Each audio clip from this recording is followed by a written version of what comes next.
Assalamualaikum dan hai semua. Bertemu lagi kita pada video kali ini. Jalan Kalabakan. Kepada yang pernah lalu jalan ni, pasti tahu. Selain jalan yang daif dan kurang memuaskan, ianya juga terkenal dengan kisah-kisah misteri. Video pada kali ini kisah mengenai sekumpulan yang mengadakan konvoi bermotosikal menuju ke Tawau. Daripada daerah Keningau, mereka melalui Jalan Kalabakan menuju ke destinasi tujuan. Kejadian seram berlaku apabila mereka mula memasuki jalan ini.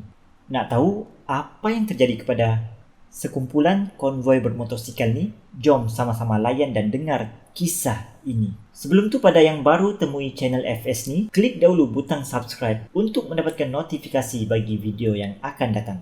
Terima kasih.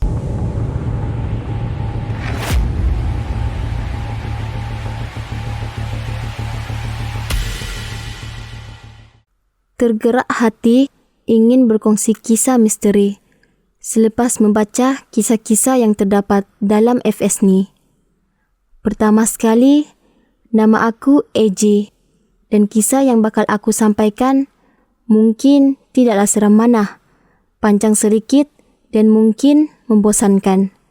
Tapi ianya cerita penggembaraan bermotor klasik aku dan 10 orang lagi rakan aku pada hujung tahun lepas. Dipendekkan cerita, jam sudah menunjukkan pukul 3.30 petang dan kami masih lagi tercari-cari bengkel kerana ada 2 biji motosikal, motor Eddie dan Bobby breakdown dan terpaksa ditinggalkan di Keningau.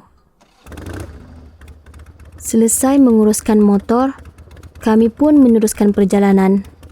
Sebelum tu, arah tujuan kami ialah ke Tawau melalui Jalan Kalabakan. Dalam jam 5 petang, kami bergerak keluar dari Keningau dan singgah mengisi minyak di pit stop.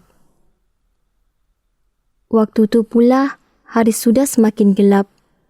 Selesai kami semua mengisi minyak motor masing-masing, sedia untuk bertolak, motor Zul pula rosak lampu. Mahu tak mahu, kena usaha juga repair. Memandangkan hari sudah gelap. Alhamdulillah, lepas setengah jam, lampu berjaya hidup semula. Untuk makluman pembaca, ini adalah pengalaman pertama kami menggunakan Jalan Kalabakan menggunakan motosikal. Dengan jalan rosak, berlubang, gravel dan berbatu besar-besar. Kiri kanan, hutan tebal, tiada lampu jalan dan tempat binatang liar melintas-lintas. Sebelum sampai di Maliau Basin pit stop, kedai makan kecil, jalan sudah mula putus-putus sedikit. Kesemua kami berkedudukan berlapis-lapis. Masing-masing tak mahu di belakang sebab malam dia pekat. Tengok belakang memang kicap. Tak nampak apa-apa. Sesekali tengok belakang memang rasa lain macam. Dan bermulalah kisah kami.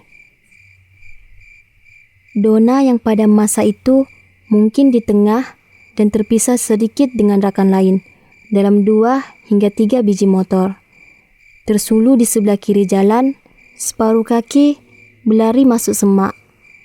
Kaki tu kaki manusia, tak pakai selipar pula. Husnuzon, mungkin orang kampung. Tapi bila fikir balik, tengah hutan tu satu rumah apapun kami tak nampak. Tak berakhir di situ, sampai kat pit stop Maliau Basin, tengah malam jam 12. Mujur masih buka lagi. Perkena Maggi Cup dan kopi O dulu. Hujan renyai mula turun. Berada kat kedai tu tanya kami semua nak pergi mana. Malam buta macam ni. Dia hairan. Tak pernah lagi orang bawa motor klasik lalu jalan ni tengah malam buta. Kami bagi tahu dia tujuan kami ke Tawau. Sempat dia pesan, hati-hati depan tu ada gajah. Teruskan perjalanan lagi.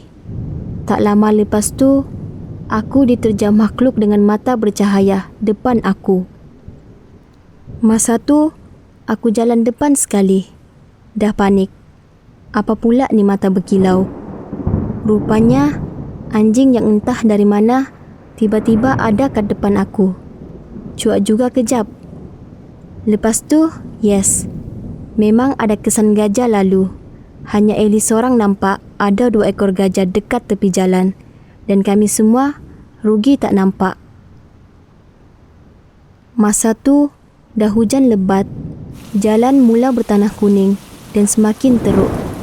Sampai satu tahap, kami semua langgar saja lubang yang ada dengan harapan cepat sampai destinasi. Jam sudah menunjukkan jam 3 pagi. Berbaki lebih kurang 9 kilometer. Selepas bulatan kalabakan, kami terpisah ke 4 kumpulan. Kumpulan depan, Bibi, Kash dan Eddie. Kumpulan kedua, aku dan Ellie. Dan kumpulan ketiga, Zul, Donna, Abeh dan Bob. Dan yang last, Bobby dan Am. Masa ni, tim depan dah tak ingat tim belakang. Tinggal aku dan Ellie. Stop tepi jalan, tunggu geng lain tak sampai. Dengan keadaan gelap berkicap sekeliling, hujan lagi, aku dan Ellie ambil keputusan pusing balik. Takut jadi apa-apa dekat mereka di belakang. Hampir 15 minit juga baru jumpa dorang. Betul, rupanya Zul aksiden kat atas bukit. Tapi syukur, tidak apa yang serius. Cuma motor sahaja mengalami kerosakan. Pada masa tu, Donna yang sudah turun bukit, stop tepi jalan tengah bukit. Niat nak berlari naik atas, tolong Zul. Tapi terbantut. Sebab nampak kelipat putih, samar-samar, macam asap kat atas bukit. Lepas tu nak turun bukit, ada pula kat bawah bukit. Endingnya, Donna tunggulah tengah bukit tu dengan harapan kami yang di depan datang balik dan dorang yang di belakang cepat sampai. Tak lama lepas tu, aku dan Ellie terserempak dengan Donna yang berhenti tengah bukit tu. Dia pun ceritalah yang Zul aksiden tadi. Masa tu, kami semua sama-sama balik. Ambil masa 10 minit jugalah, baru tim depan jumpa kami. Lastnya, kami cuma sampai setakat Petronas Felda Umas. So, kami rancang bermalam kat pondok tepi Petronas tu. Dah settle semua tu, semua dah tidur masa tu. Tinggal Donna seorang belum lelap. Lembaga yang Donna nampak tadi ada lagi. Betul-betul tepi Am tidur. Donna, apalagi, ambil scarf, tutup muka, tidur paksa. Dan cerita habis kat situ. Dipendekkan cerita, kami semua sampai ke destinasi. Dengar cerita, jalan tu memang keras. Jadi tak hairanlah bila orang label kami ni gila. Sebab lalu jalan tu tengah malam. Lepas tu naik motosikal lagi. Misteri tetap misteri. Apa yang jadi dengan kami masa tu?